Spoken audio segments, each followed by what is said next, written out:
Luke versus Aaron is a great game. Two young'uns essentially in the tour, a bit like yourself. Who you fancy? I think both very good players. I think maybe Luke, just maybe due to the clock and maybe the time, 30 seconds shot, because I think Aaron is quite a methodical player. And I can't beat Aaron myself as my bogey player.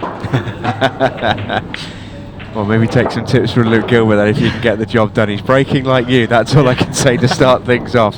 Terrific start from Luke Gilbert. We'll wish you all the very best, Carl. We'll let you go. We'll bring in Cy Webb in just a moment to join me on the commentary for this one. Luke Gilbert breaking off against Aaron Davies and breaking off beautifully as well as Kyle did in the last match there against Sean Chipperfield. Bringing Mr. Simon Webb back into the commentary box. And so what a performance in the end from Kyle Coe. Mentioned right at the conclusion of that match, it felt like it could be a little bit of a marquee win for him, really. There was mistakes in the match from both players, and that includes the winner Kyle, but by the same token it's a race to 12. There's going to be mistakes. It's how you cope with them, it's how consistent you are, and I feel like that will be a real confidence boosting win for him. Couldn't agree more. I really couldn't. I think Sean has been one of the best players. He's been a world champion, he's been a Pro Series champion.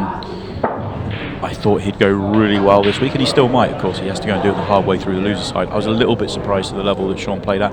Not that it was horrific, it was just he missed a couple more than normal. You just don't associate Sean with missing balls. But it's different. I think Carl hit the nail on the head there in his interview. It's different beating someone like Sean in a race to 12 than it is beating him in a race to 7. You have to earn that a lot more, and I think it's a fantastic win for Carl, and just shows he's on the. His people have been talking about him for a long time. He's on the right path. Yeah, for sure.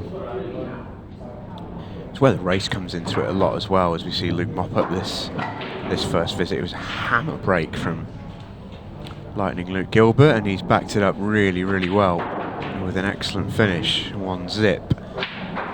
Yeah, makes the race a lot more evident, doesn't it? We talked about it in that interview just there.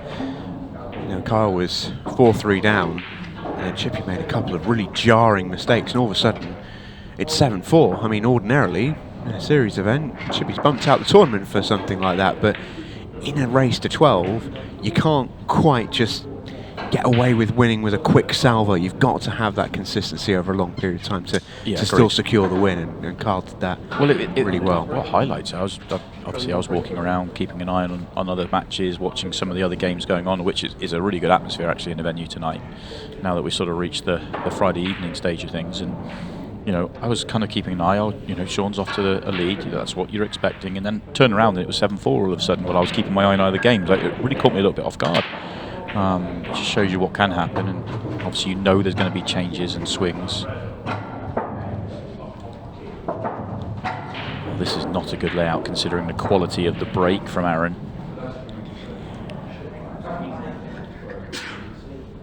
I tell you, Aaron's sporting a new pouch, and you see a little bit of tape on his side. He had it's not a wardrobe malfunction, but I'd never thought about it before. But I've been chatting to Aaron while that previous match was going on. He arrived. He lives about an hour from the venue, so he's not come with a hotel or anything else like a lot of players.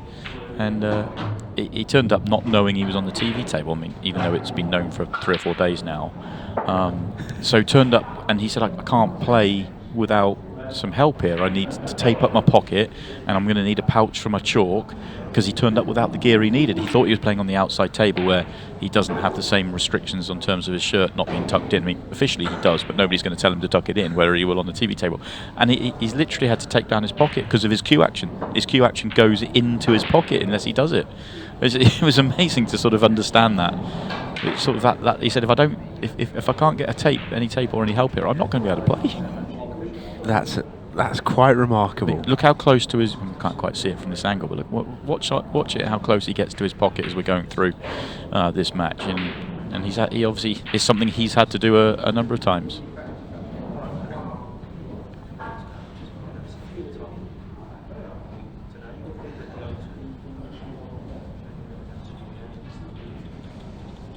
take a look at that in a moment. That's really interesting. Yes, A little bit of a safety battle coming up here, as to be expected off that break. It was a great hit from Aaron, but wasn't really rewarded too much, and there is some pretty heavy lifting to do in this frame to make some progress. Yeah, when the draw came out, and obviously these two managed to get the buys in the first round, it was really interesting when I saw it. I just thought this was a matchup that really intrigued me. Just see how close he gets to his pocket there. And well, he does cue so far over to the left, and you can see he's so close to his hip there, isn't he? And I think he's almost inverted. I also think he's got trousers, and I don't know what brand of trousers he buys, but his trousers, when he bends over, it makes the pocket pop out a little bit as well. So it's like it catches his hand. He literally, I cannot play unless I can tape this down. It's quite amazing, really. But anyway, going back to the matchup, I was really intrigued when I saw this one, because you'd say at the start of Ultimate Pool, where Luke Gilbert was a challenger and Aaron had already been to a world final and was making waves in the game and a big part of the England international setup and everything else, and you'd say Aaron was a little bit ahead of where Luke is. But Luke's kind of come along and kind of matched him and gone past him in terms of he's become a Pro Series champion. You know, he's won major international individual honours. And he's obviously achieved everything there is to achieve in the junior game as well, as did Aaron along the way. They're sort of, what are they, probably 5-6 years apart, maybe 4. Yeah, probably skipped a generation. Yeah, half a generation apart, sort of thing. And yeah, it's but you know, this Luke's starting to achieve what we've expected Aaron to, and Aaron's not quite made that breakthrough yet to win those titles. He's been close. That is for sure. He has been very close. Well, he reached the final a couple of weekends ago. Sadly, he didn't really show himself in said final. I think that was a full-blooded effort from Luke Gilbert there.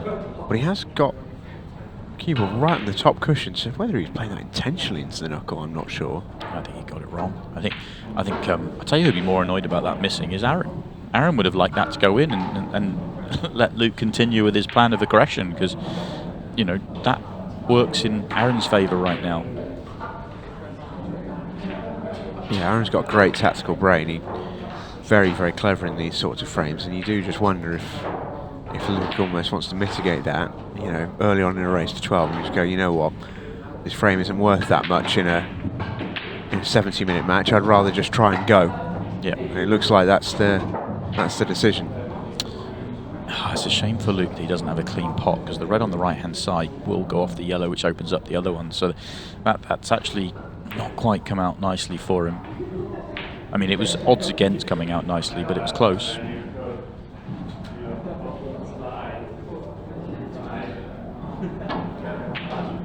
He was trying to come off the cushion, flick the red down, and he's got that one all wrong. Was that a foul? I thought that was a foul. No, it wasn't. Just flicked the red, did it? I think he actually got it on. He got one of the other ones on the way out. Oh yeah, of course, and then that hit the yellow, then hit the cushion. Yeah, I'm with you. Just to bring you up to speed on what's happening around the other tables. The other half of Team Blessed, Dom Cowboy Cooney, 7-5 down to Dave McNamara in winners round 1. Rob Warnes 3-0 up on Carl Morris. Greg Batten 4-3 up on Sean Story. Neil Rayburn 5-2 in front of Clayton Castaldi. Cy Fitzsimmons is 5-3 up on Ryan Pisani.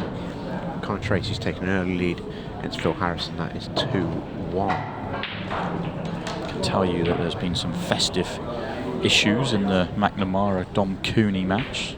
McNamara having a few issues with some Christmas lights in his eye line and asking the venue to turn those off. It's all been happening out there, Stephen. I tell you, you've been in here in the nice cosy studio here. It's been all happening out there. That's some proper nonsense. Is that I could get right behind. And I'll tell you, that happened. The request happened straight after a miss. It didn't. Yeah, I bet it did. We've all seen that before.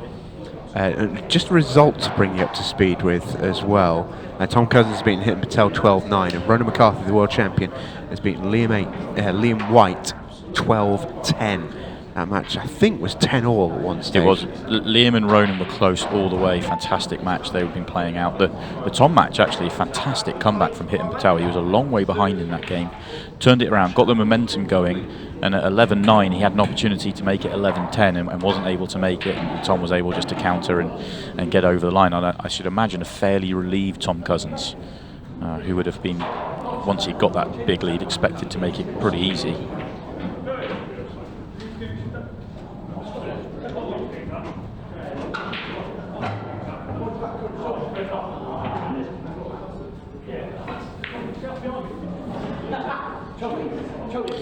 Well, once Luke made the aggressive play and didn't get there, you expected Aaron to go on and win this frame. I certainly did. But Luke has reworked this very well. And that loss of turn puts Aaron in a world of trouble here. That keeps him in it. But how long for? He actually might be okay here. If Luke can't see the red on the bottom cushion, I suppose he can nestle up to the other one, so it's not terrible whichever way around he goes. Yeah, good luck here, Aaron. Should get out of this. It's just feels like a matter of time before he leaves something on. An opportunity for a pot and a loss of turn, or just a counter clearance.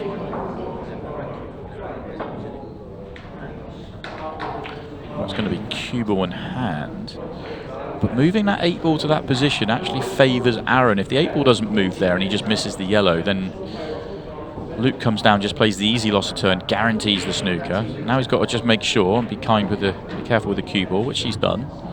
And he hasn't left an easy one cushion, so good shot.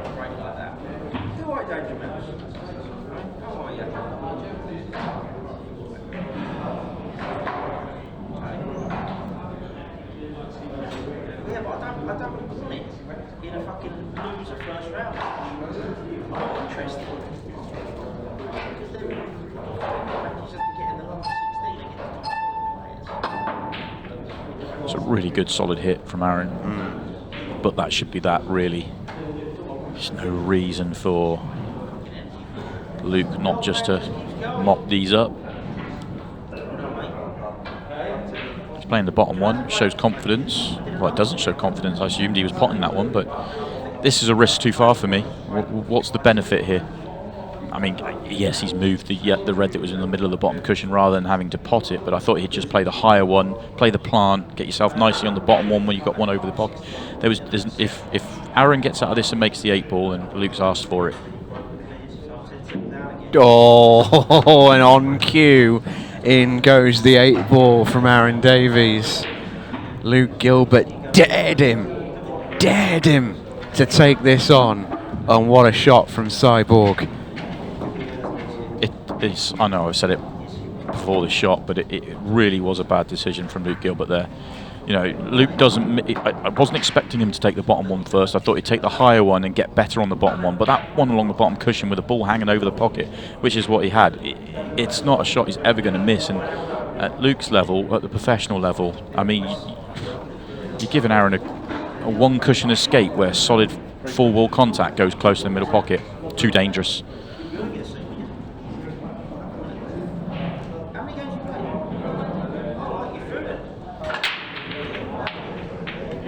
Oh, and you can break like that.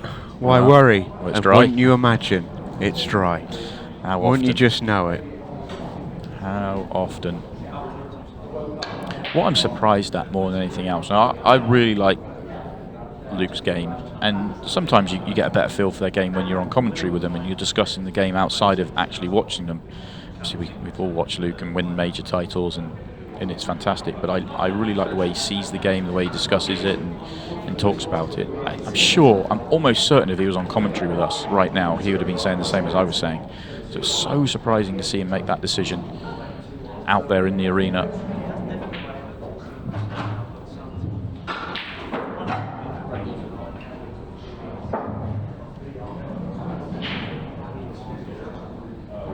So an opportunity for Aaron here, far from an easy one, but an opportunity to hurt Luke. Make him think about it, because Luke would have been expecting to go 2-0 and have the break. Delicate shot that was. Tell you what, we see more missed pots in the centre today than anything in the corners.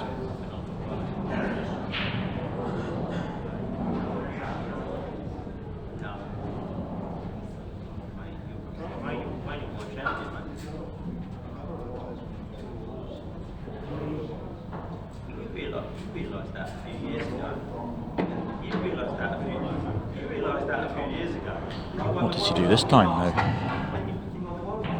Yellow nearest the top right-hand corner pocket, major problem. A couple of options to deal with it, but you'd want to get there early.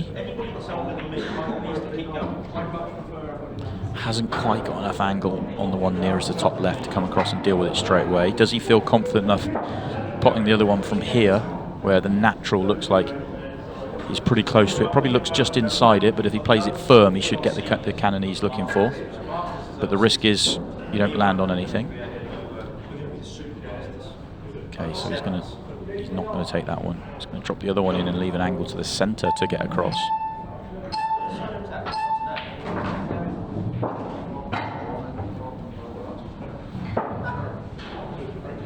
Okay, so this time it's just the loss of turn. You see what he's looking at. He's like, where do I leave the cue ball to make this awkward for Aaron Davies?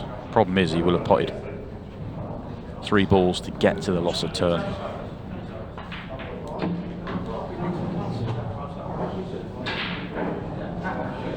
How easy for Aaron to play another one back, play the highest one of those 2 together and just stun the cue ball into that yellow. If he gets the yellow full ball, he leaves the cue ball in the corner and he's not leaving much on. It's a risk. Might be what he's eyeing up here.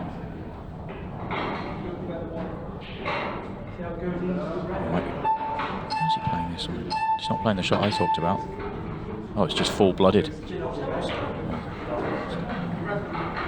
This time it's Luke that benefits from a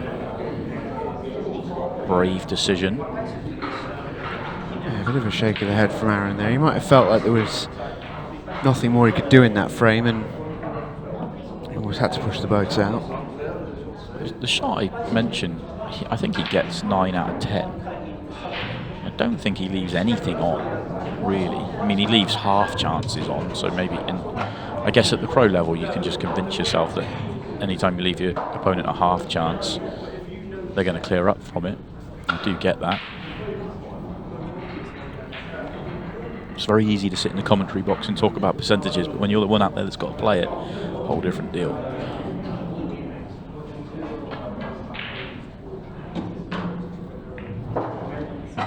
Got to play a couple of good shots here. It's Luke Gilbert.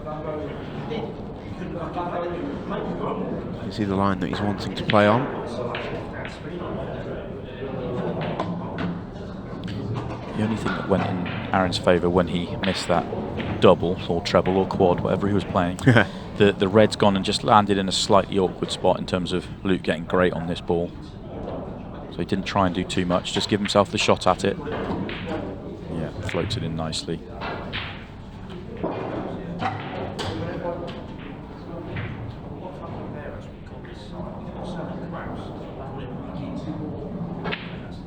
And in it rolls. 2-1 to Team Blessed's A side.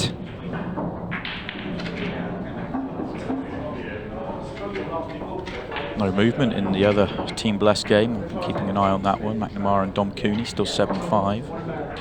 Winner of that match will play Tom Cousins for a spot in the last 16, which is the winners qualification round. So essentially the position that both these guys are in is win 2 games from here, and they are into the last 16 tomorrow afternoon.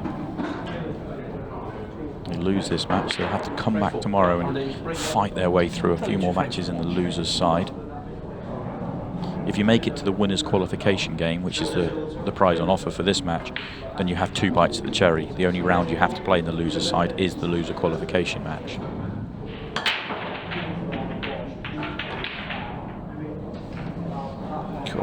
He hit them well for no reward again.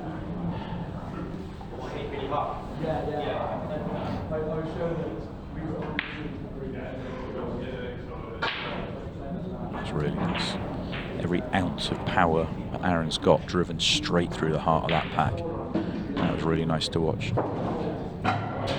Not the outcome, of course, for Aaron. He deserved better, but all you can do is hit him as good as he did there and believe that you'll get the right outcome more times than not.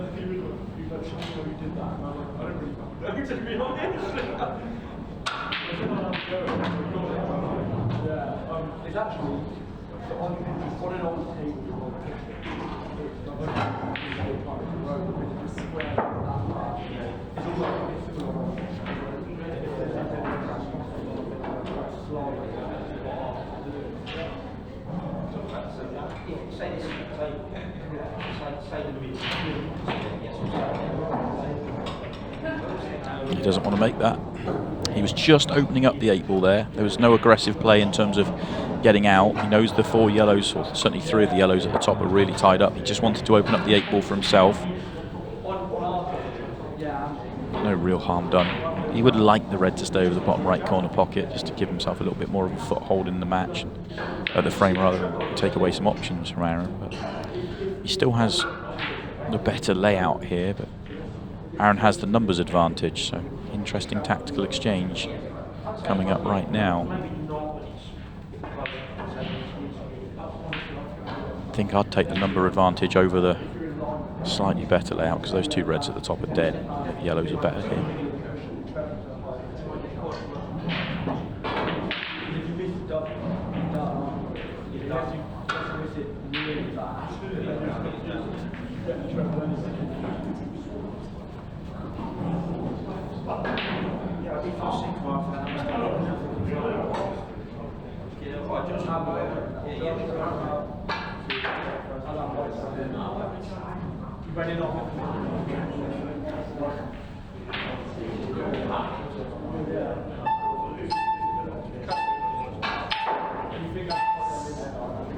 Yeah, just keep it even more tied up. Red's your saviour.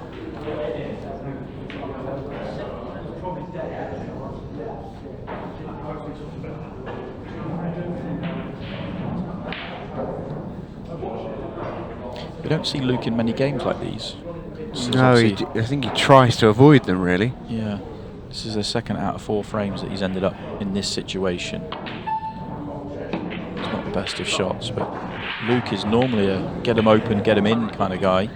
He does have a tactical game, I'm not saying he doesn't, but you know, he has such a big break to him, and he is such a clever player with his patterns and his clearances. He's actually tried to play a really clever shot there. He's just got into the cue ball a little bit too much. He's trying to rest on the red on the top cushion, which would force Aaron to play away that yellow and give Luke a bit of a foothold in the frame.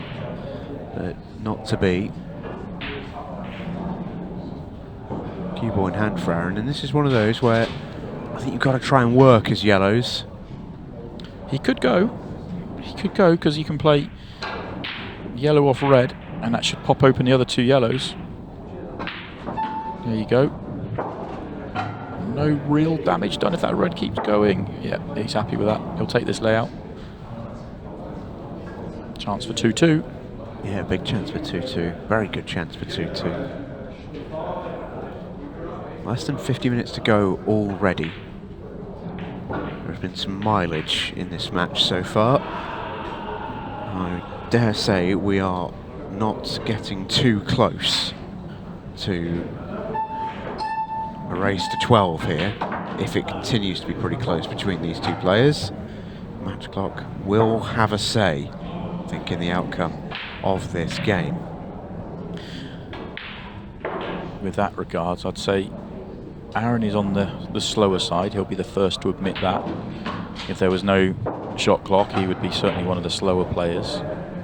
And I think Luke Gilbert never really gets talked about, but I have him in certainly top 5 in terms of quickest players on the tour. Oh, yeah, I do. Sneaky quick he is. He is sneaky quick. Okay. What is your top 5? Chippy, obviously. And Sheppy. obviously. They're the two that probably get talked about the most. Melling's absolutely in there. Melling, when he's on it, I mean, he can play outrageously quick. And then you start getting into the conversation. I think Wacker's very quick. I think Luke Gilbert's incredibly quick. There's a few players that you'd start of having that kind of... Brian Halcrow? Brian Halcrow's not quite there, even though he obviously has the record. He's the quickest player in the world. He's the quickest player. I tell you, a player we haven't talked about since year one, but if you're watching Jordan Church, I hope you're well. Angry Jordan Church is the quickest player in the pool world. It's unbelievable. I mean, unbelievable how quick that guy can play. Yeah, I miss him. I do. Yeah, lovely guy off the table. I hope he's well.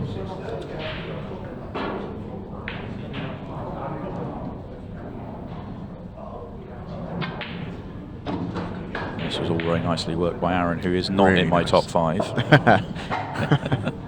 Yeah, that's fair enough. Yeah. Who am I missing? Who would you have in there that I've not mentioned? Oh, now you're asking. Quick look at the rankings to help yourself Yeah, just out. let me refresh. I'd say Cole Bedford's in the conversation. Yeah, Cole's up there. Yeah, for sure. Sometimes to his own cost, but yeah, he's in. I wouldn't have Cole. I'd have Cole in there, but I wouldn't have Cole in. I think Luke plays quicker simply because Luke's patterns are a little bit cleaner at times, and that allows him to play quicker. But yeah, I understand where you're coming from with Cole. So I've got top 4. I haven't got top 5. Yes, sneaky quick is sort of fair, really.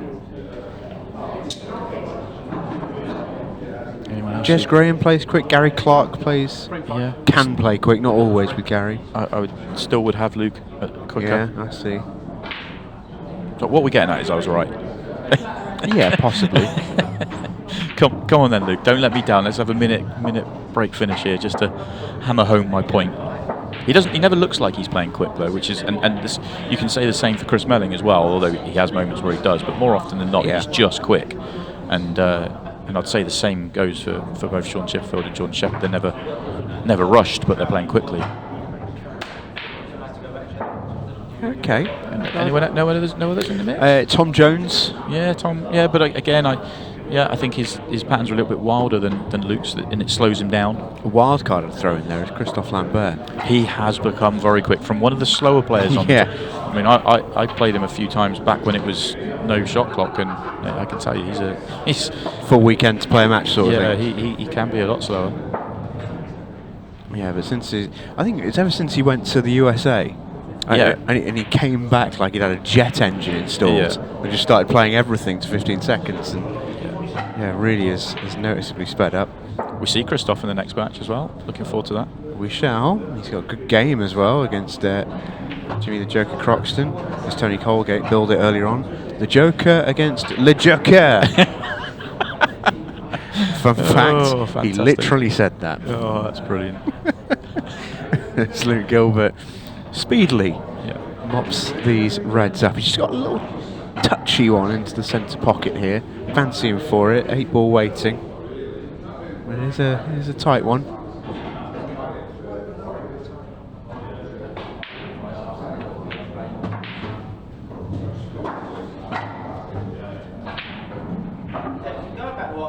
And just to highlight my point, Luke's going to make the break clearance. That was about a minute and a half, give or take. I didn't know the exact time, and he did not look like he was moving quickly out there. No, this is very true. Yeah, I'll bow to your superior knowledge as always, Webb. Thank you very much. Wasn't doubting you. It just felt like quite a big thing to say, and the further I dove into it, the more I've sort of seen your reasoning. Yeah. Yep. Not just a pretty face, not just a housewife's favourite. Frame 6, Aaron Davies to break. Trailing 3 frames. Sideball back on the break. 3-2 behind. First 5 frames have gone the way of Luke Gilbert, just.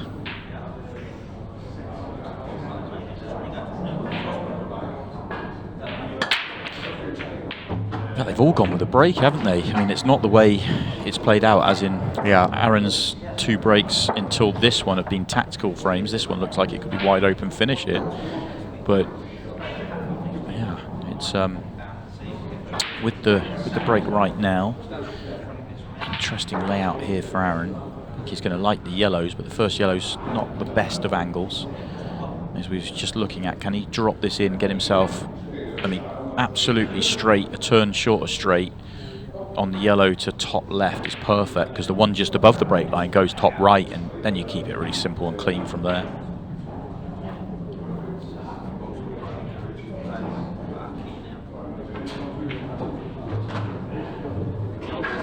Oh, some watchers on. Talk about chaos, Cole Bedford. There he is on the left side, chatting to Josh Kane and Callum Singleton, pretending like he doesn't know them. I think that's a wise decision. Tough tough loss for Callum. He was in an absolute brutal affair against the buzzer. That was about 7 minutes shy of 3 hours they battled for, and it was Brian was always in front, and he got himself to the hill, and then he struggled to put it away. And Callum got to the point where I thought Callum was going to come back and really hurt him, but in the end, Brian Halcrow got the job done with a couple of frames to spare. But yeah, it was a bruising encounter. Well, it was 12-8 in the end, so it was 4 frames to spare really, but it was a tough affair for sure, keeping a really close eye on that one. Yeah, Cole was beaten by the whacker, Rob Warren, in round 1. He's got Vivek Mack in the losers of round 1. Yeah, Josh is still to play, isn't he? He got a bye in his first round match, so he's into the round that we're watching here. Yeah, Cam Singleton will play Eddie Barker, and as for Josh, he's got Ian Alley. There you go. As for Josh Kane, he plays the winner of Ian Alley and Shane Thompson, which is Ian Alley. We haven't spoken about Shane today. He was butchered, really, by the fave. Spoke to Shane about it, and he said Ian was unbelievably good. He said he didn't really have too many chances in the match. Got taken apart. So Ian's in fine fettle.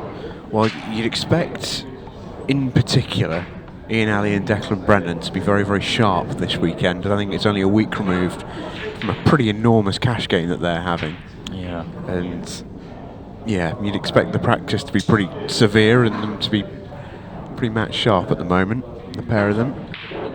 It'd be good if they met, wouldn't it? Oh, it would, yeah. I mean, Ian is a different animal in those games than he is in these tournaments, and don't get me wrong, he's more than capable of taking down one of these tournaments, but he's a whole different kettle of fish in those money games. I saw quite an astonishing post on Facebook recently out of the Ian Alley camp, and as part of the preparations for this big game, they'd had Tom Cousins visit the Ian Club, and the man behind Ian Alley, John McDaddy, got his wee bottom signed by Tom Cousins as the result of one of the matches, something TC was more than happy to oblige with and pose for a nice photo holding his thumb up. One of the most bizarre pictures I've ever seen in my entire life. Tom's a brave man. I wouldn't want to sign that. and my favourite thing is Tom himself shared it with, "Good game last night against Ian, played well. Thanks for sorting everything. The crowd was awesome and a good atmosphere. Thumbs up." It's the most normal thing in the world. Only in the pool world. It really is. Yeah. Meanwhile, we're talking about that, and Luke misses a ball, so an opportunity to have one against the head hit. 8 ball though, in a very sticky position. Really, always horrible when it goes just below that centre pocket, won't go in the centre. Awkward to get on it down the cushion. It's not great for the double. A lovely crisp pot from Aaron.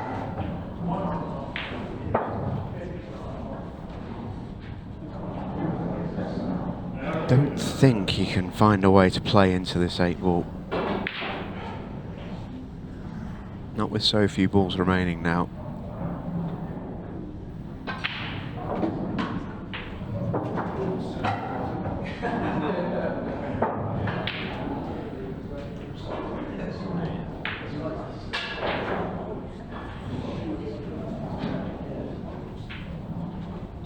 He is gearing himself up for the double. I think if you get high, so kind of pull it back a few inches from where the yellow is, it's easier to back double this.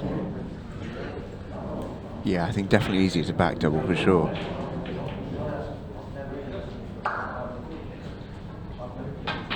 No, in the end he does decide to pull back. If you're going to do that, I'm surprised he didn't go the other way round, but well, he couldn't have landed much more awkward than he is. This is super high tariff. Yeah, bridging over as well. This is a tough one. How do you like these? Oh, that is an all-star 8-ball. Yes. I think he rolled out. You knew all the way, didn't you? Oh. I must admit, I thought it was in when he struck it, and it just started to peel away from the cushion a touch, and it just had enough. When he hit it, you thought, oh, that's hugging the cushion, it's going to be a great shot, and then it just, because it hit the cushion early, and you thought it was going to hug, it didn't. That is an excellent shot from Aaron Davies.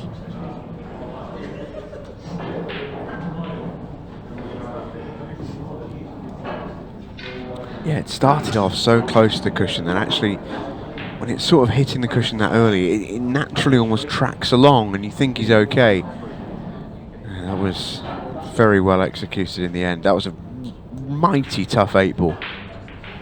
It means he gets to have the break with the lead for the first time. Don't get me wrong, he made it in installments, but he made it. Yeah, it's in the books. That's all that matters. Oh, and he then breaks dry on the back of it. It's another messy layout at the bottom end, but make a case here for the Reds. Make a big case for the Reds, but the opening shot's not brilliant. Looks like he's got a 3-ball plant or a pot to the top right-hand corner. 3-ball plant's very off angle. Pot to the top corner's not too bad. That leaves him a plant bottom right. One to the left of the 8-ball and to the one to the right of the 8-ball. The one on the right is a little bit easier if you clear the path first. But certainly a layout he should be excited to take on.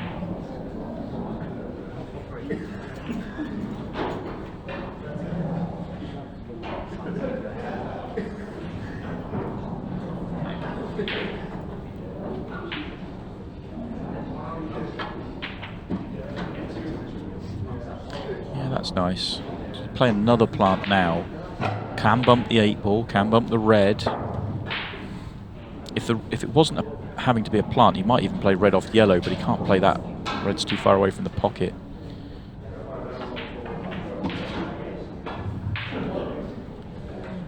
Yeah, that wasn't the best of cue balls at first glance. He's on the one he's nearest to, and he's on the one bottom right. This is tricky. Tough shot if he takes the one he's nearest to the top of the table.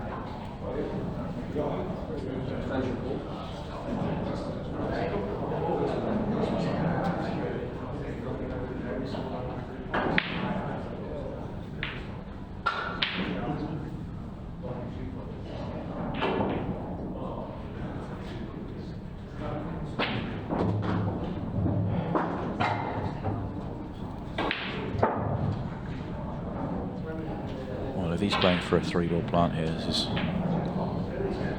quite incredible. Maybe he's just got far enough across so that he can see the red over the pocket, and then he can just hold back for...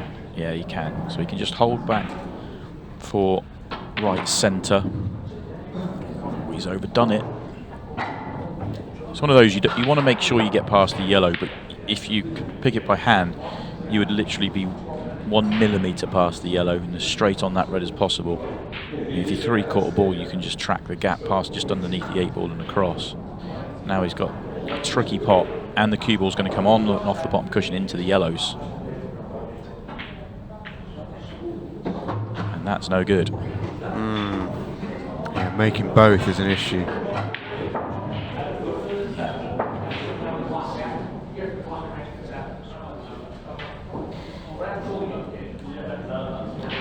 Tough old double now. Treble, I think. The way he's looking. Yeah, I think you're right. Looks like the double's on. has gone treble. Oh, he's nailed it as well. Luke Gilbert sticks the landing on the treble and ties things back up at 4 each. What a great shot this is. Judges this so well. Yeah, and you can see he wasn't like, he was about a ball away from hitting the yellow, so the double probably wasn't on. He'd have to absolutely shave that yellow, or maybe he probably would have to have played it a little bit slower and allowed it to slide more. But he just felt the treble was more controllable. Actually, the treble was easier than the double on that occasion. And I mean, I'm not trying to say it was easy. It was a brilliant shot.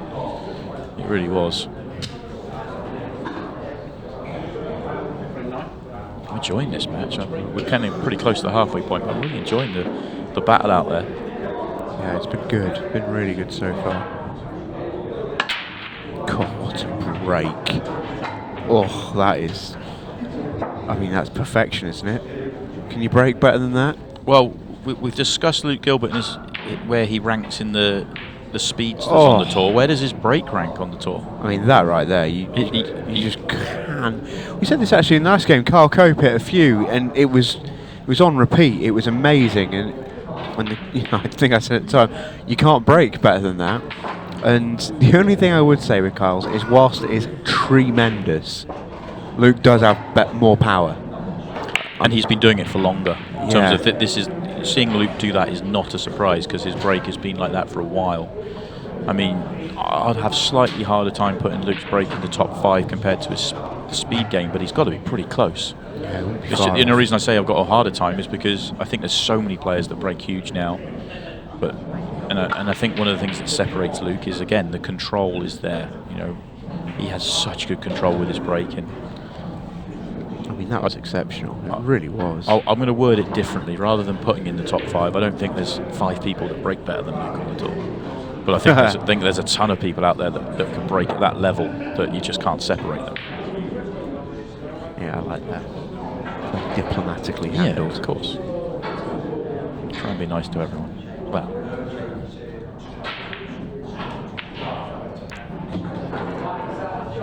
Pretty good this from Luke Gilbert, although he's got you can see where he's pointing the cue ball there. These don't really work that well, so he's got to play a shot here and needs to be pretty perfect, because if he's not, this next shot gets harder and harder and harder, and he's pretty good. That's a very good shot. Yeah, it's a really nice shot there. It was so easy to overdo that and make this yellow just, well, very, very, very difficult. That really was excellent. Overcut it. That wasn't. He got away with it. He did. The fact that he nearly overcut it means that he's not nicely on this 8 ball. Still fancy him for it, mind. No, he's worried about being off, I think. In the end, I mean, you catch that a touch thicker, you're close to the corner, wanted to pot it thin, and in the end, went too thin. Yeah, not a happy bunny. That's a bad one from Luke. It all stemmed from that slightly iffy shot that he played, that he did recover, but his final yellow onto the 8 ball, he did overcut it, and whilst it just about dropped, the cue ball ran further because it contacted the object ball less. Just made the black missable.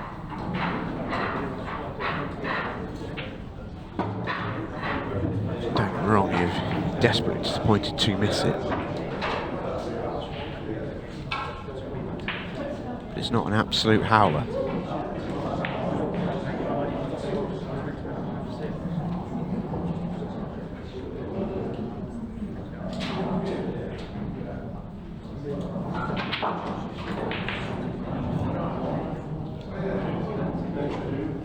Assuming the way he's played that this red goes past the 8 ball into the centre pocket. Doesn't look like it there. I don't think he won't play it from this angle because the cue ball's going away. But the problem is, if you leave it last and you just feather the 8 ball on the way through, you can knock the 8 ball pretty dead. So interesting to see when he chooses to take it. Delicate whenever he plays it.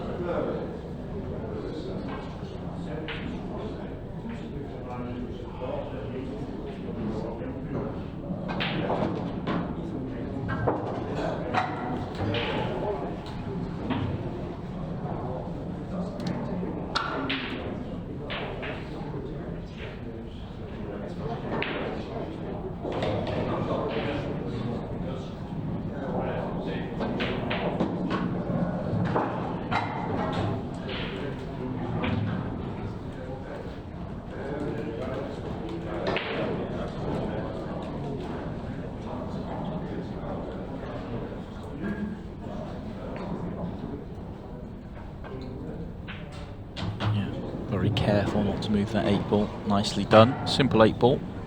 Back in front with the break.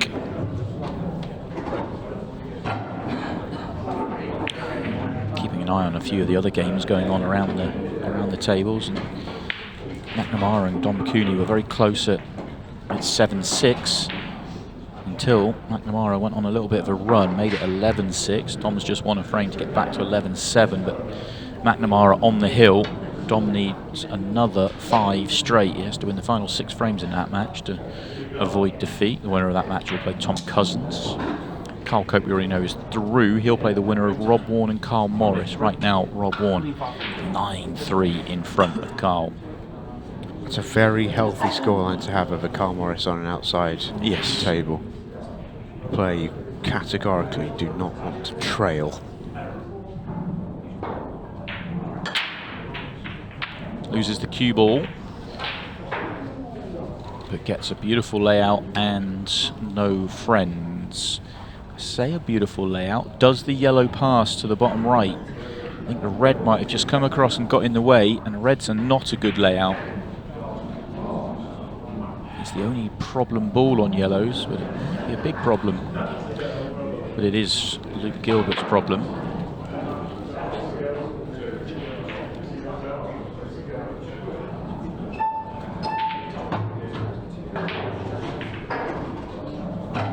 Clever choice of shot from Luke Gilbert, but gets the line of the cue ball slightly wrong.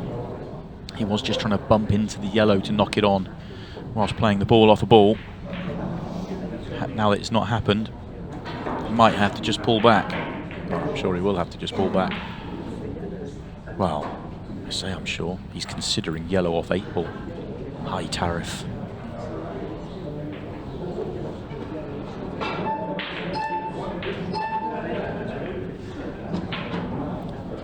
The fact that he could just turn that one in, he doesn't need to play the yellow he was next to off the 8 ball. I think the double's available here. This goes, and they're all there. You see how he played it differently? When he played the treble, which it was a similar kind of line, the opposite way round, he played it firmer and screwed it, which straightened it up off 2. That one he's played and rolled it through, allowing it to slide wide. That was really clever. Oh, that wasn't.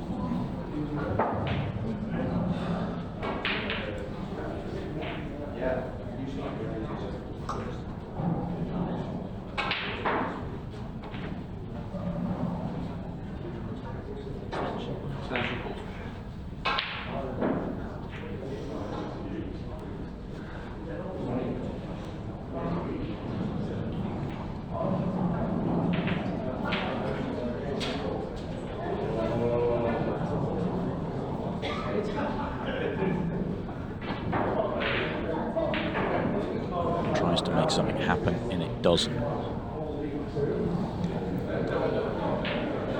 So an opportunity for Aaron to get a couple in front. Just wondering, can he pot the red to bottom right, play the break out of the 2 on the left-hand side? And the reason I'm asking it as a question is that how big does the red on the bottom cushion play? The red that he's next to isn't a major problem. You'd back him to make that combination if you get anywhere near behind it. He's pulled back, so that probably tells us he didn't like that breakout.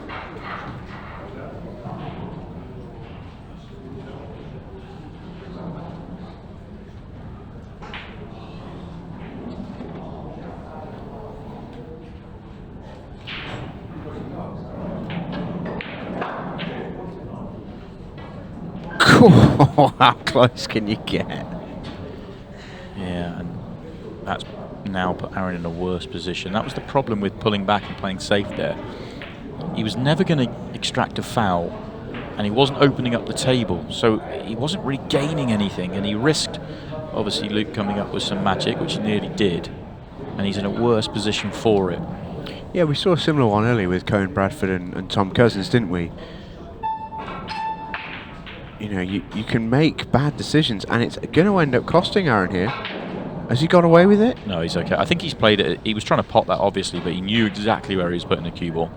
That was a sort of that was a clever choice of shot.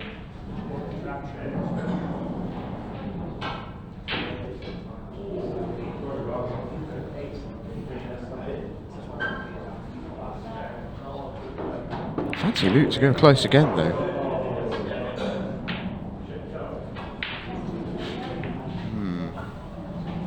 Interesting to see what Aaron does now. The two reds together are still a problem.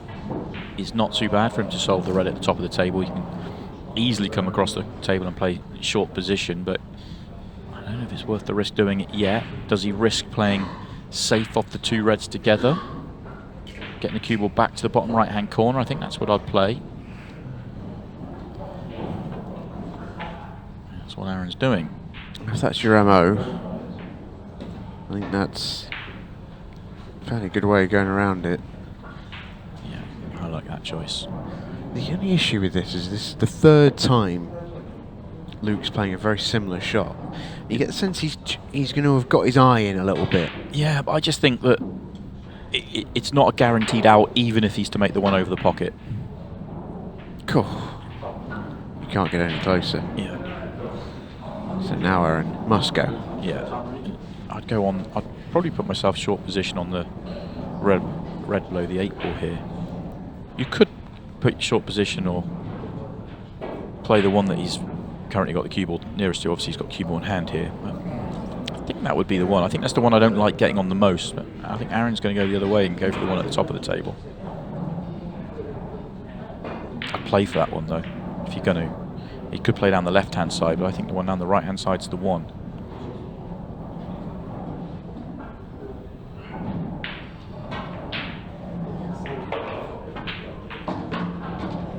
He's made both. That's not necessarily to his advantage, and he hasn't landed nicely on the one below the 8 ball.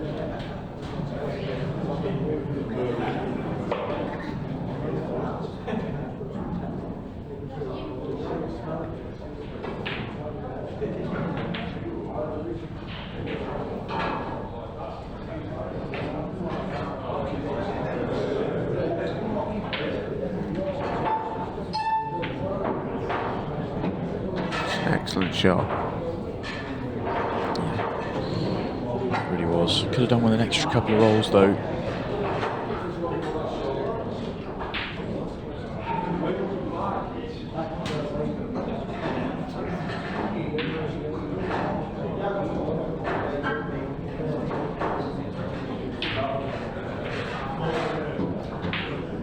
And wanted to cannon before the cushion. Just to knock if he gets the cannon first, he knocks it towards the corner pocket rather than away from it. So this is now thinner, and he's going into the other red. You can see him pulling back. Yeah.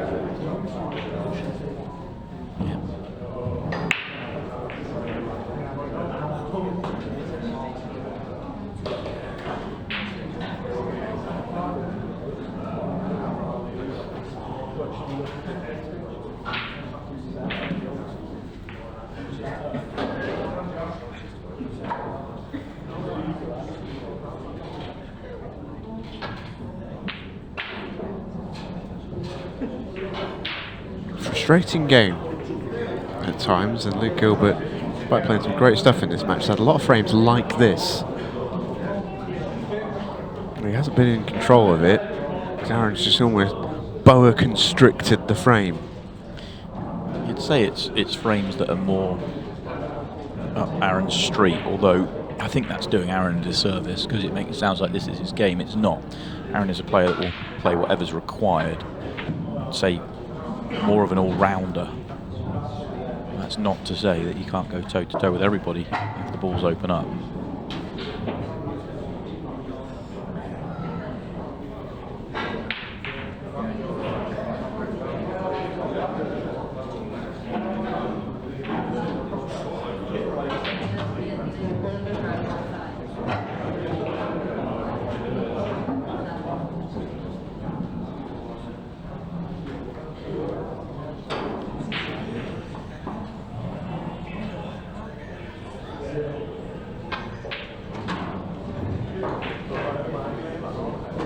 First time we're going to see a 2-frame lead in the match. It hasn't felt like there's been much between these two for much of it. 23-10 left. Long way to go. Aaron at the halfway mark. 2 in front. He'll be pleased with the way the this match has been going. We have another result to just update you with. The other half of Team Blessed has just lost to David McNamara, Dom Cooney, 12-7. Dom is knocked down to the second chance section. McNamara will play Tom Cousins tomorrow lunchtime for a place in the last 16. It's that final qualification match. So basically 2 bites at the cherry.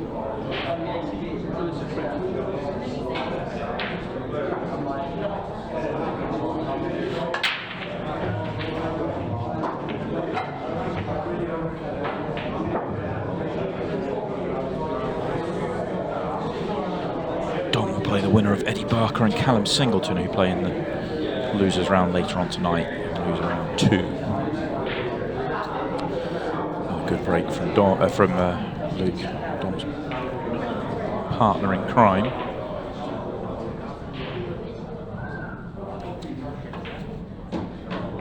Oh, Luke. Oh, you lucky boy. That's the name. Team Blessed. Yeah.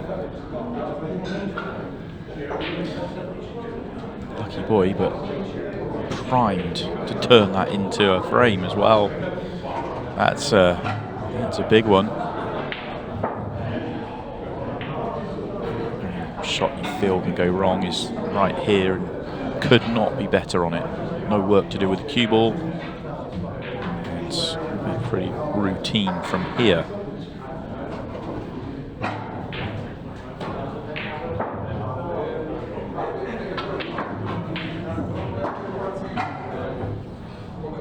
Shade under 22 minutes remaining, and I figured this match would go pretty tight.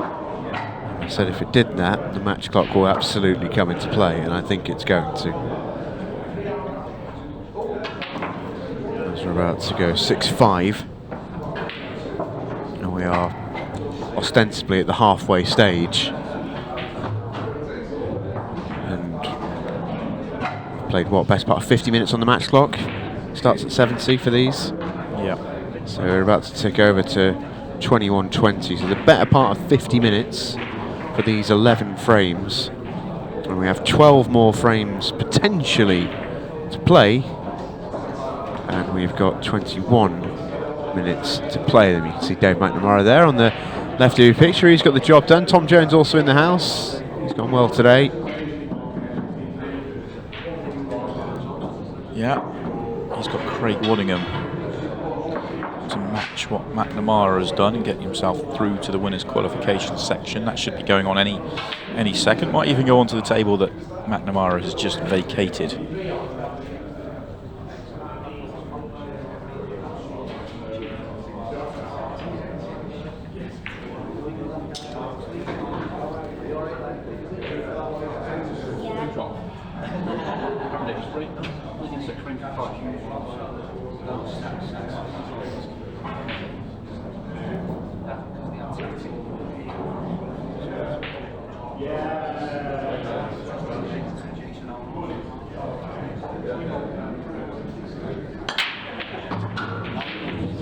Missed the cue ball a little bit, but still made a ball.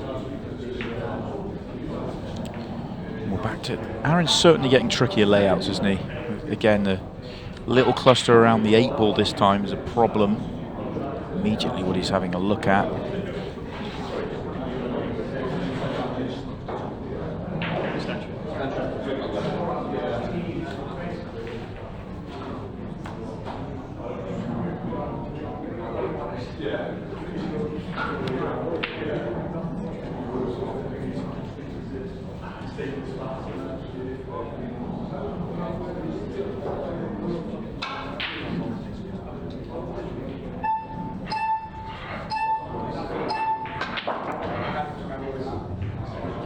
So he must like this red in the cluster.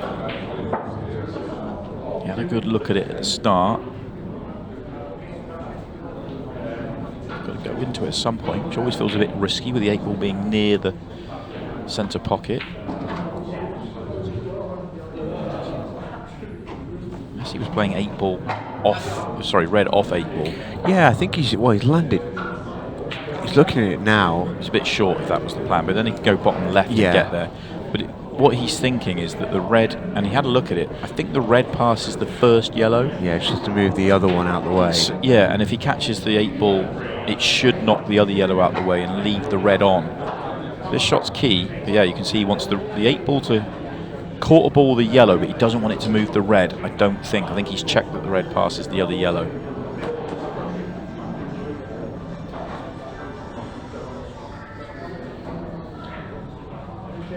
Yeah, it's a big shot. This is the frame, really. Get this right. Exactly what he thought. Great shot. Only thing is the 8 ball is gone where you'd expect it to, which is near the pocket. He comes back round to check that red, but if that red doesn't pass, then he wouldn't have played it in that way. Yeah, I must admit, I wasn't expecting to play it as pacey as he did. Yeah, but it didn't move the red at all. So maybe he thought it would move the red. Maybe. I looked at it and thought it wasn't going to move it. So Yeah, and the only reason I say maybe take issue with him playing it so quick, or as hard, maybe is a better word to use, is that you're almost guaranteed to move the 8 ball into quite an awkward spot. I don't know, not sure. Love the invention and the idea. Maybe he's just Phil Harrising in us. Oh, he's played it off the 8 ball again. there you go. So he was expecting it to move originally. That's why he played it that way. Davies dipping right down the list of plans. Gets out. 2 frame cushion restored. It's 7-5. Yeah, fine margins, of course, but Aaron knows if he keeps dealing with his own break, he'll be fine. Of course, the game is not that easy. Check out some of the other scores. Rob Warren is 11-5 up now of Carl Morris. He's on the hill. He actually got to 11-4. Carl's just pulled one back. Carl Cope is awaiting the winner in the winners' qualification match. Rona McCarthy beat Liam White 12-10, and he will play the winner of Sean Story and Greg Batten. That's a really good matchup. Both been in good form this season, especially Greg recently. Greg holds the advantage right now, 9-6. Neil Raybone is 9-4 up on Clayton Castaldi, who had that great win earlier on today against John McAllister. And the winner of that one will play the winner of Simon Fitzsimmons and Ryan Pisani, and they are all square at 7 apiece. Oh, it's the old non-golden break, golden break. 8 ball comes back up. He has made other balls.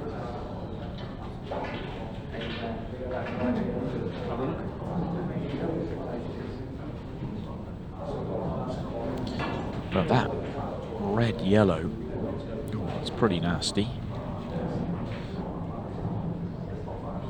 What do you do here? I suppose he's looking at the 3 ball plant. He needs the yellow to come away from the pocket. Well, it's a sort of 4 ball plant, really. No, it was just a 3 ball. And Do that staying up. he'll be happy with that. Yeah, he'll be pleased. He does have work, though, at the bottom end. I'm not sure if the yellow directly to the right of the 8 ball passes to the bottom right-hand corner, but if it does, it really helps. Yeah, it looks like it does, doesn't it?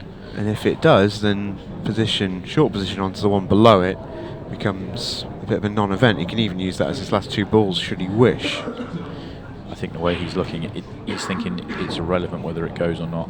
I think he's thinking about coming down the right-hand side of the table, where he's got options to be on the. He'd like to land on the bottom yellow, but if he has to get on the other one to centre or corner, he's got that option.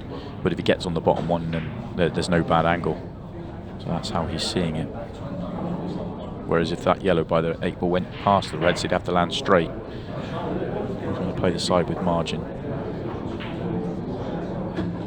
So land somewhere near those 2 reds, and has, so he's got a nice little angle just to come down the right side of the table, and you can see the plan is pretty clear. I think he's actually going to want to take the lower one first, come back for the middle of the 3 in a line at the moment into the left centre. Although, he was so good on that one. I'm surprised he didn't play on the top one. I understand if he had to get there from the ball at the top of the table. I understand it. I would have played on the bottom one as well. But he only had to move the cue ball 2 rolls to be perfect on the higher one to get on the bottom one. So a little bit surprised, but still shouldn't be a problem. He's just slightly off. He's just got to find his line here.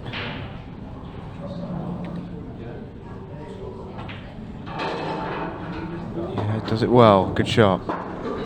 Killed the cue ball really nicely as well. Excellent finish from Luke Gilbert in the end. He's back within 1. 15 minutes, 37 seconds to go. We're ticking towards the witching hour. 15-second shot clock will come in on 10 minutes. And there's lots of time left in this match in terms of frames.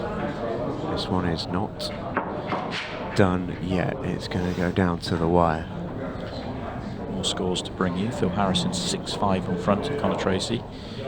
That's the winner of that one will play the winner of Oli Bale and Lewis Roberts. Currently 5-4 to the cue maker, Lewis Roberts. Ian Alley's off to a fast start against Josh Kane as well, won the opening 2 frames. Winner of that will play the winner of our next match, which will be Christophe Lambert and Jimmy Croxton.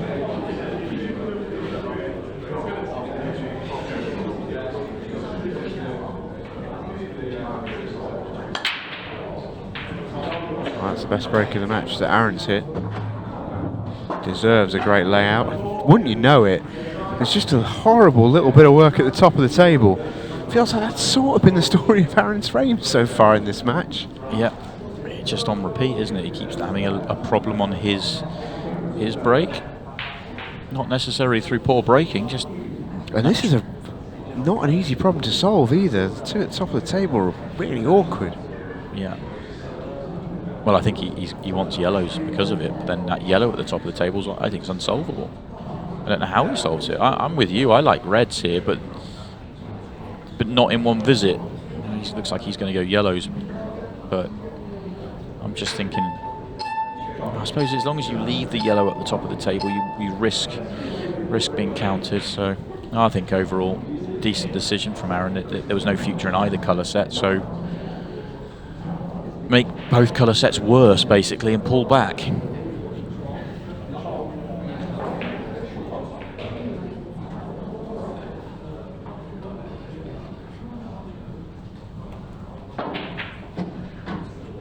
That's just loss of turn. Played the yellow, potted the red.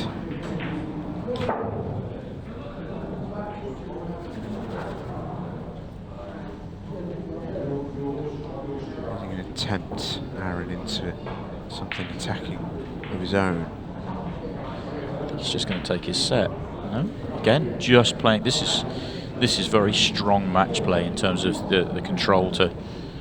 There's a match situation. There's 7-6. He's 1 in front with 13 and change to play. Slow it down. Frustrate Luke. If he takes his time on this frame and wins it, he's gone a long way to winning this match. I mean, that was a full-on fudge from from Aaron in that sense, wasn't it? It was, yeah. It wasn't just, okay, I don't like it, I'm going to hand the table over. It was, I'm going to make this as messy as possible. And Luke's giving it pretty short shrift, opens it back up at least in that sense, but there's so much work to do at the top of the table.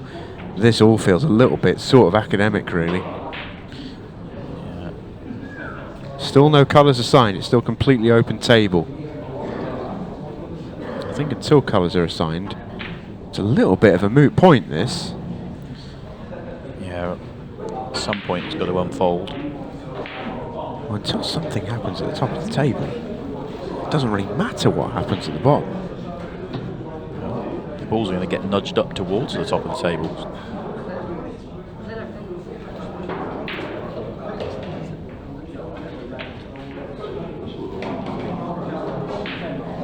Here's one for you then, Stephen. We talked about the top 5 breakers on the tour and the top 5 speedsters on the tour. Who's the top 5 fudgers on the tour?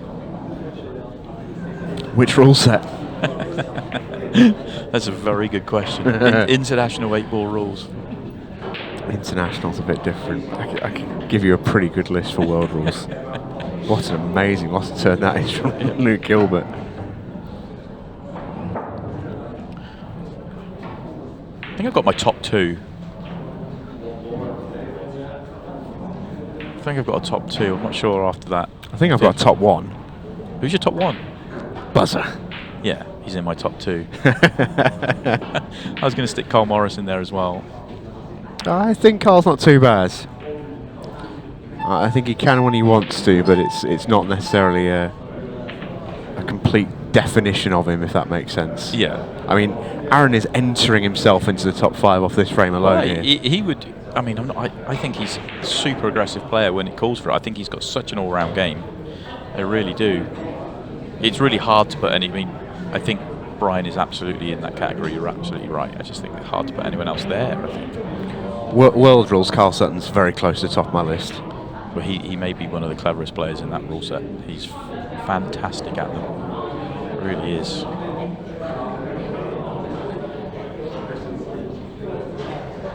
Man in the background there, Dom Cooney's very good at the world rules as well. Yeah, he is. Oh, this is developing, isn't it? Aaron's very, very good at world rules. If we're starting talking about the tactical play, Yeah, he's very good. Made all his junior success was at the world rule. Mind you, so was Luke Gilbert's until. In fact, was he just out the junior range? No, he probably had 1 year in the junior range at international rules. Just a reminder, by the way, I think we've had 3 balls potted in this frame, maybe 2, that weren't on the break. And we've played at least 3.5 minutes here. And it is still open table. You have to put Ronan into it as well when it comes to. No, he's not a fudger, but he's certainly a tactical nous. Nobody better. Yeah, but you're talking different things there. They're Yes. 2 different definitions. Yes. There's being great tactically, and then there's fudging. Yeah. And sometimes you're good at both.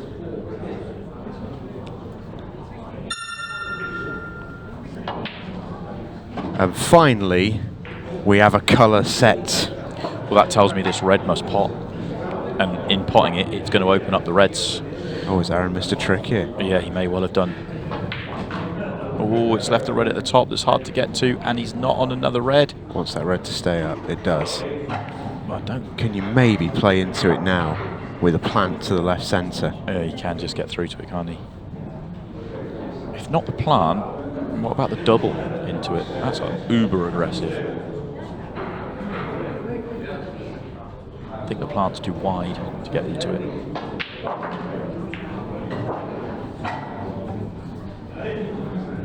Is there just enough room to get to the potting angle if you're really precise? It'd be very thin cut.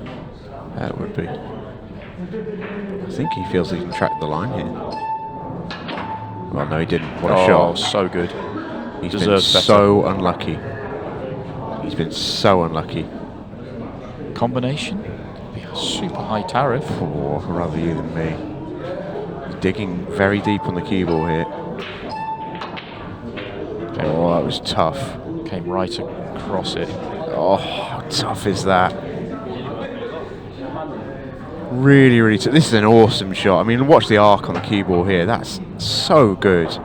He's incredibly unlucky to therefore leave that. This needs to go right for Aaron.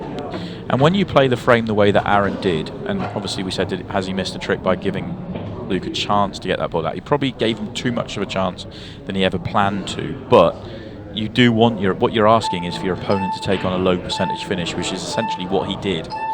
So in the end, you have to say, well done on Aaron's front, really.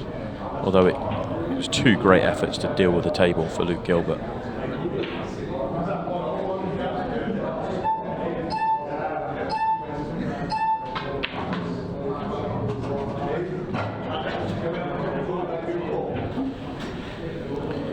Big frame to win this for Aaron Davies. Big frame to win.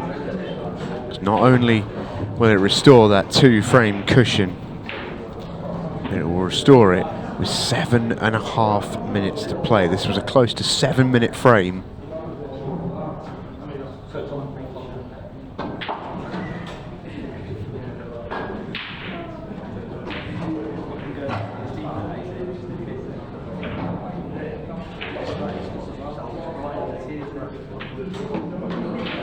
Luke Gilbert is on the rocks.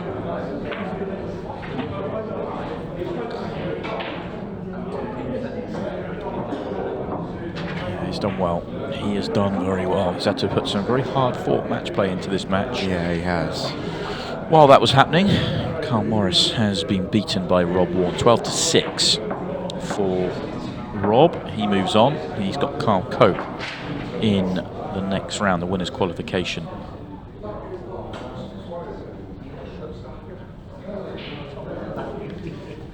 Craig Waddingham and Tom Jones have just gone on. And Ian Alley is 4-0 up against Josh Kane already. Off to a flyer. What a day Ian Alley's having, by the way. He's absolutely flying.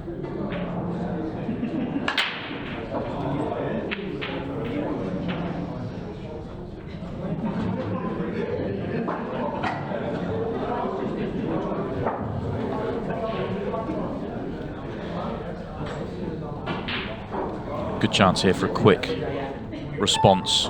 Get back within one. Ooh, a little fortunate on the first shot. Was trying to slide by that, not into it.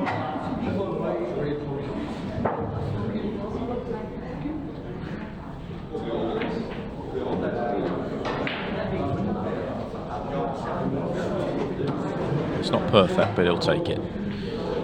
Didn't really know where the cue ball was going, but he'll take the result. Now he can just pick his route, find his way, get back within one, and we already know he can play very quickly as well.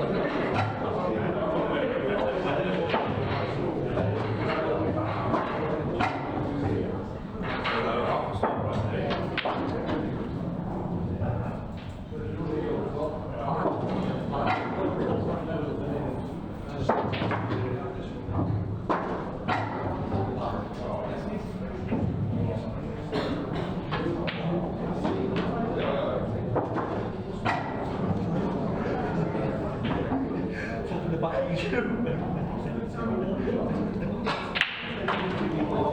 very nice and very quick as well. Yeah, needed that, really needed it. We mentioned the match clock would be really getting into this match, and it is going to have a say. It's going to have a real big say.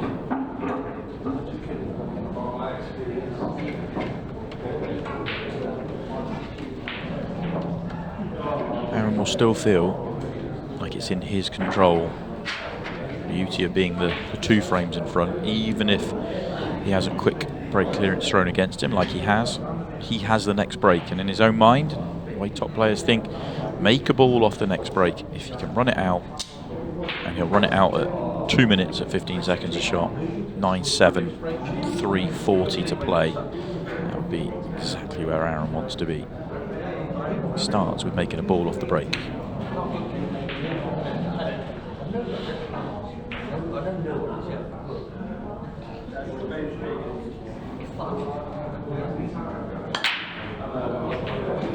Brilliant break. What's the lead? Heck of a break. Looks like a slightly awkward leave again. I think it's better than the last couple, though. Well, it wouldn't take much to be better than the last one. It is messy, though. You are right. At first glance, you're thinking, "Oh, this is brilliant," but there is work. My eyes were drawn to the reds immediately, but I actually think the yellows are laid out better, apart from the 8-ball, which is no good whatsoever. But the reds have got problem on the left-hand side and on the right-hand side, and the 8-ball, although it's a bigger problem for yellows than it is for reds. So there's work here for Aaron Davies, but he's going to take it on.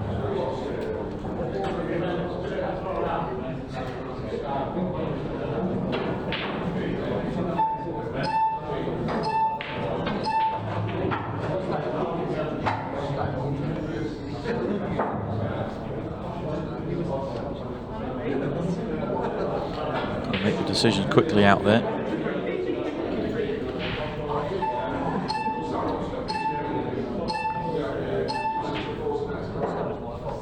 Played the double. It was just rushed. Will it get there? No. Wow, and he's opened them up on the yellows. The 8-ball is still a problem, but not as big as it was. Easier to solve. That was just Aaron being completely rushed. Yeah, he is a player that can be sort of adversely affected on the 15-second shot clock, perhaps more than most. Lovely shot from Luke. The big question here is, what does he do about the 8 ball? Do you back yourself just to pod it top right-hand corner? It's a risk to move it. I don't think you can move it till your last shot. I think if you're Luke Gilbert, you have to back yourself. Yeah, because you can move it now, but you're not going to land on the next ball. I don't see the play. How do you hold?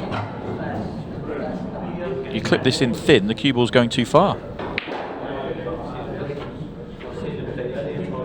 Oh, he's held that really well. Has he got a shot? He has. That's actually brilliant. Oh, that that's really such is. a good shot, you know. He played to hit that red and hold using it. That was excellent. But it's still a tough yellow, but probably better than the 8 ball up the table that we were talking about. And there it goes. So great decision in the end. Pressure finish. 3 minutes and 11 seconds. He's just doing some working out. What does he want to do? Play it For quickly. my money, knock it in and give yourself time on the watch. Yeah, I think this is a bad decision. But it's a decision that he's making based on the fact that he thinks he's going to break clear the next frame, and if he break clears the next frame, then running that clock down is correct. But let's say he breaks dry, Aaron clears, then breaks dry. You want those seconds. I don't think it's worth the risk, but this shot is excellent. Yeah, he deliberately watch where in the pocket this goes in. Right on the edge. He's played that as thick as he dared. That's such precision from Luke Gilbert. In a massive pressure frame, he has come up, and he's come up big. Yeah, that was a really good counter from Luke Gilbert. Under pressure, under time pressure, he made good decisions.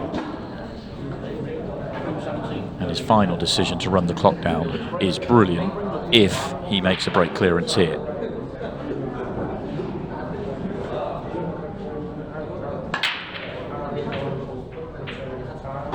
And he's made a ball. Oh, hasn't he just? So now you've got to make the finish, because there's enough time to be countered if you don't get the finish, and there'll be no time in the next frame if that was to happen. This frame is everything. Red on the left-hand side is a problem, not a major problem. Everything else is absolutely wide open here. Comes across for the one on the left-hand side, and not perfect.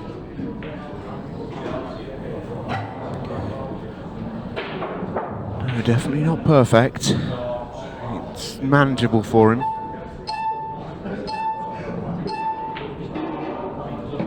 It's a good shot. It's a really good shot. Now you slow it down. Now you know you've got the break clearance here. Now you know you're going one in front, barring something absolutely ridiculous. So now you just use the beeps, just run it down, control yourself, and you've won this match. What you don't want to do is leave a minute. You want to try and get this down to sub 30. He has still got his extension. If he gets out here, it would be a mistake not to use it. Agreed. He may even have to stand there like a lemon on the 8 ball for an extra 20 seconds. But that's the play. Which he is well within his rights to do. I would heartily recommend it at this stage. He may have forgotten about it, you know. He's not played it yet.